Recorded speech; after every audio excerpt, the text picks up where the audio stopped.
Good morning po sa inyo po mga Scorpio, no? Tignan po natin mga Scorpio ano pong mensahe po ng cards nyo sa itong July, no? Scorpio, para po sa mga Scorpio.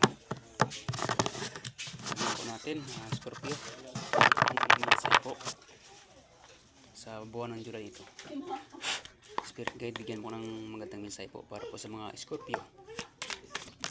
Yan, agad, no?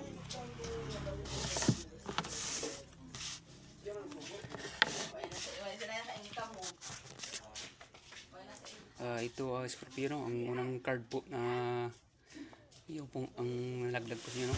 Yung mensahe po nito. Yan, may pagbibiyahe po dito Scorpio, no? Sa buwan ng July, no? Saan ka ba pupunta?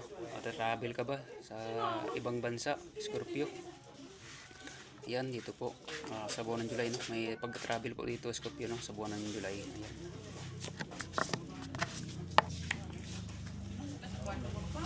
Ito naman ang pangalawang card mo, Scorpio, sa buwan ng July. Kaya dito ay sa pagka-travel mo dito, no? Saan ka man pupunta ay may success dito, Scorpio, sa buwan ng July, no? May success dito. Meron po dito new beginnings, Scorpio, sa buwan ng July, no? Ayan. Stable financial. Ayan. At pangatlo mong card po, Scorpio. Ayan. Dito ay makikilala ka po dito, Scorpio, sa buwan ng July, no? Makikilala ka dito sa social media. Siguro meron kang social media or page, no? Meron kang YouTube channel o sa TikTok, sa may page ka, Facebook. Yan, ano may ang klase ng mga social media ay makikilala ka dito, Scorpio, sa buwan ng July, no? Maraming tao dito humahanga sa iyo. Marami kang supporter, marami ka ng followers or viewers sa itong buwan na July, Scorpio. Ayan, makikilala ka dito. At dito magsasucess ka.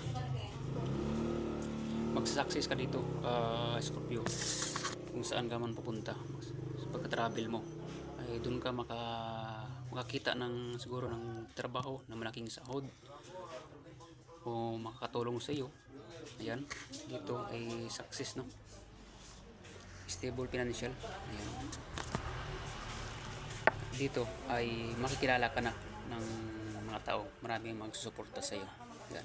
Congrats po sa iyo, Scorpio, no? Sa buwan ng July. God bless you more po. Ingat po kayo palagi, mga Scorpio.